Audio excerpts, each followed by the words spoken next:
हे आमचे छोटे रायडर.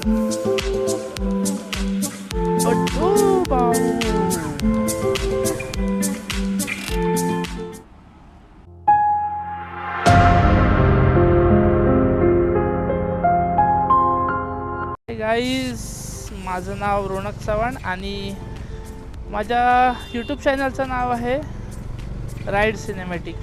आणि हा माझा पहिला प्रयत्न आहे मोटो ब्लॉगिंग करण्याचा.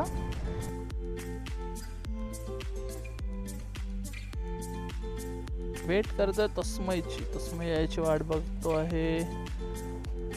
तो आला की आम्ही लोक जाणार आहोत शॉपिंगसाठी. त्याच्या बर्थडेसाठी काही कपडे घ्यायचे आहेत, तर त्याच्यासाठी आम्ही निघणार आहोत. तो गेलाय त्याच्या आजीच्या घरी.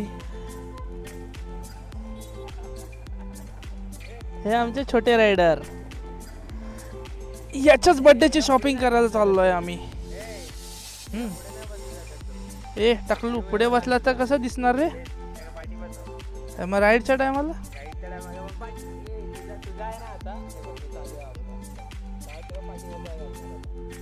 पुढच्या वीकमध्ये आम्ही जाणार आहोत साऊथ इंडिया राईडला.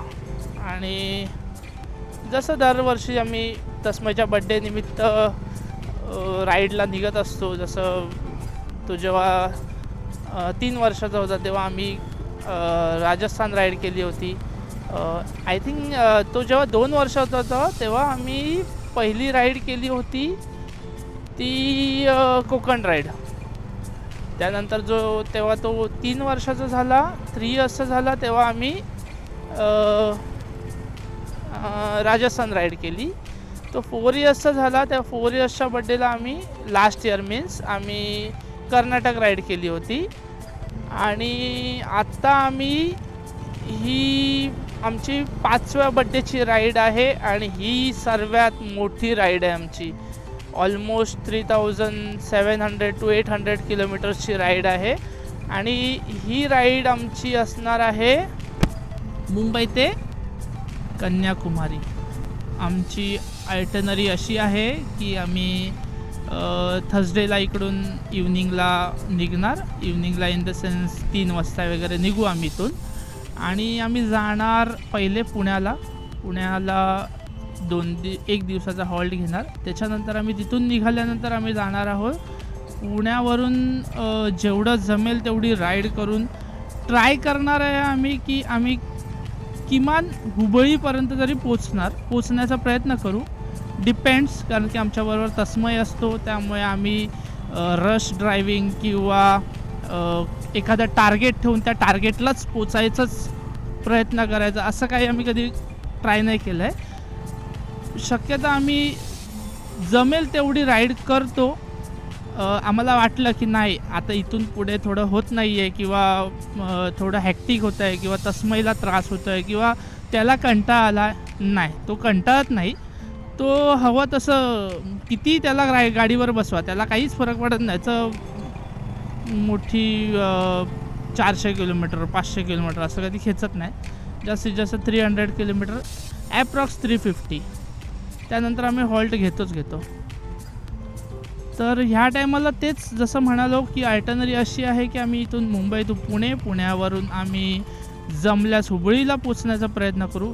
हुबळी जरी आम्ही पोचलो तर नेक्स्ट डे आम्ही हुबळीवरून मॅक्सिमम 400 to 450 किलोमीटर्सच्या आसपास मैसूर आहे. आम्ही पहिले मैसूरला जाणार. मैसूरवरून मग उटीला आमचा 2 दिवसाचा हॉल्ट आहे. मग उटीवरून आम्ही कोइंबतूरला आदियोगी ईशा फाउंडेशनचं जे आदियोगी शिवाचं मोठं स्टॅच्यू आहे तिथे जाणार. तिथून आम्ही पुढे एक सेकंड तिथून आम्ही पुढे जाणार आहोत मुन्नारला. बट डायरेक्टली मुन्नारला नाही जाणार. मुन्नारला जाण्याआधी एक अन्नामलाई म्हणून एक फॉरेस्ट लागतं. त्या फॉरेस्टची चेक पॉईंट आहे. त्या चेक पॉईंटला तुम्ही किमान 5च्या आधी जर पोचाल तरच तुम्हाला एंट्री मिळते. आणि नंतर पुढे जंगल असल्यामुळे रात्रीची ड्राईव्ह करणं तिथे पॉसिबल नाही आहे. सो आम्ही तिथून डायरेक्टली मुन्नारला नाही जाणार. आम्ही अण्णामलाई फॉरेस्टच्या आतमध्ये एंट्रन्स घेतल्यानंतर एक लगेच मायामयूर असं काहीतरी एक नाव आहे. मायामयूर म्हणून एक छोटंसं गावासारखं आहे. तिथे एक रिसॉर्ट बुक केलं आहे, तिथे आम्ही राहणार आणि नंतर नेक्स्ट डे आम्ही अर्ली मॉर्निंग आम्ही मुन्नारला जाणार. मुन्नारला आमचा 1 दिवसाचा पूर्ण स्टे असेल. नंतर मुन्नारवरून आम्ही खाली पुन्हा येणार आणि ते आम्ही जाणार जटायू अर्थ सेंटरला, जे त्रिवेंद्रममध्ये येतं वर्कलाजवळ. तिथून पुढे आम्ही जाणार पद्मनाभन स्वामी टेम्पलला आणि तिथे आम्ही स्टे घेणार. नेक्स्ट डे तस्मेचा बड्डे आहे, तर पद्मनाभन स्वामी टेम्पलला जाऊन आम्ही त्याचं दर्शन घेणार. विष्णूचं मोठं टेम्पल आहे तिकडे. इवन तो आपल्या अख्ख्या वर्ल्डमधलं सगळ्यात रिचेस्ट टेम्पल म्हणून त्याला म्हटलं जातं. त्या टेम्पलला जाणार. तिथून आम्ही दर्शन वगैरे घेतल्यानंतर नेक्स्ट डे आम्ही कोवलमला जाणार. कोवलमला स्टे आहे, तिथे तस्मयचा बड्डे सेलिब्रेट करू. अजून हॉटेल बुक केलं नाही, करायचा प्रयत्न चालू आहे माझा की तिथे चांगल्यात चांगलं कोणतं हॉटेल मिळेल असं बेस्ट. पण मी लेट झाल्यामुळे मला तिथे बेस्ट हॉटेल आता मिळत नाही आहे. बघतो, तरी मिळालं तर चांगलीच गोष्ट आहे. नंतर तिथून आम्ही जाणार कन्याकुमारी. कन्याकुमारी नंतर जाणार आम्ही रामेश्वरम आणि रामेश्वरमवरून जाणार रिटर्नचा प्रवास चालू होणार. धनुषकोडी करून रिटर्नचा प्रवास. ओके, तर आता आपण पोचलो आहोत. तस्मयला शॉपिंग करायचं आहे तिथे.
तस्मयची शॉपिंग झालेली आहे आणि आता आम्ही चाललो आहोत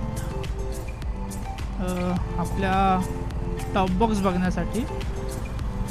तसं माझ्याकडे ऑलरेडी एक टॉप बॉक्स आहे JDRचा, पण तो फायबर मटेरियलमध्ये आहे आणि त्याला मी बऱ्यापैकी 3 वर्ष यूज केला आहे. तर आता मला असं वाटतं की त्याला चेंज करूया आपण.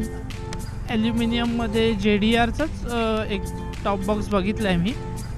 तर बघूया आता तो जाऊन आपल्याला तिथे मिळतो आहे की कसं काय आहे, कितीला आहे, त्याची प्राईस काढूया, कॉस्ट काढूया आणि जर आपल्या बजेटमध्ये असेल तर घेऊन टाकू.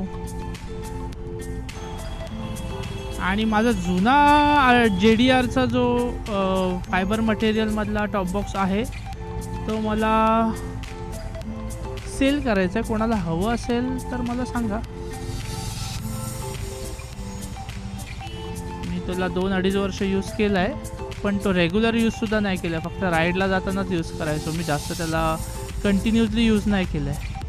त्यामुळे त्याची कंडिशन खूपच चांगली आहे. मला असं वाटतं मोटो ब्लॉगिंगमध्ये माझा आणि हा शब्द जरा जास्तच येतो आहे. काय करणार, नवीन प्रयत्न आहे, लगेच जमणार नाही. पण प्रयत्न सोडायचा नाही, प्रयत्न करत राहायचं आहे. बघू. आमची अक्षू पण म्हणाली तू प्रयत्न कर, होईल, प्रयत्न कर ज्याने होईल. ट्राय करतोय, होतं आहे का, जमलं असतं चांगलं आहे. तसं मोटो ब्लॉगिंग आता सगळेच करतात, कोण नाही करत असं नाही. मी राईड ऑलमोस्ट 5 वर्षापूर्वीपासून स्टार्ट केली आहे, पण मी कधी मोटो ब्लॉगिंग नाही केलं. हां, छोट्या मोठ्या व्हिडिओज करायचो, सिनेमॅटिक व्हिडिओज करायचो, रील्स बनवायचो. बट मोटो ब्लॉगिंग मी 5 वर्षात कधीच ट्राय नाही केलं. 5 वर्षानंतर मी मोटो ब्लॉगिंगचा प्रयत्न केला आहे. रायडिंग 5 वर्ष करतो आहे, 5 काय 6 वर्ष झाली असतील. पण मोटो ब्लॉगिंगचा जो प्रयत्न हा माझा फर्स्ट आहे. इथून चालू होते आमची शंकरवाडी आणि हे आमचं शंकराचं मंदिर.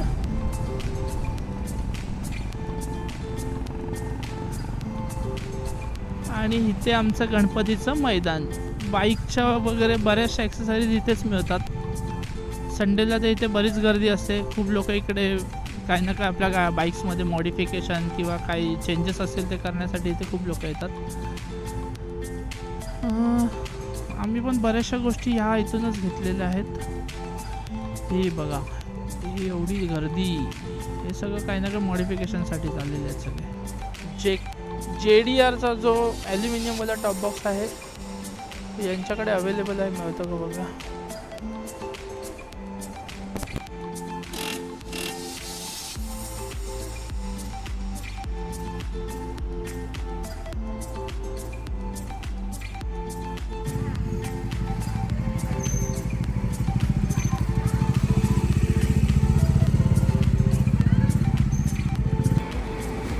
ते काय चालू तुझं? व्लॉगर कुठे आपला? व्लॉगर तिकडे आहे ना तो. ते काय गावलं आपण? ते काय गावलं आपण गाडीला? काय म्हणतात? Top box.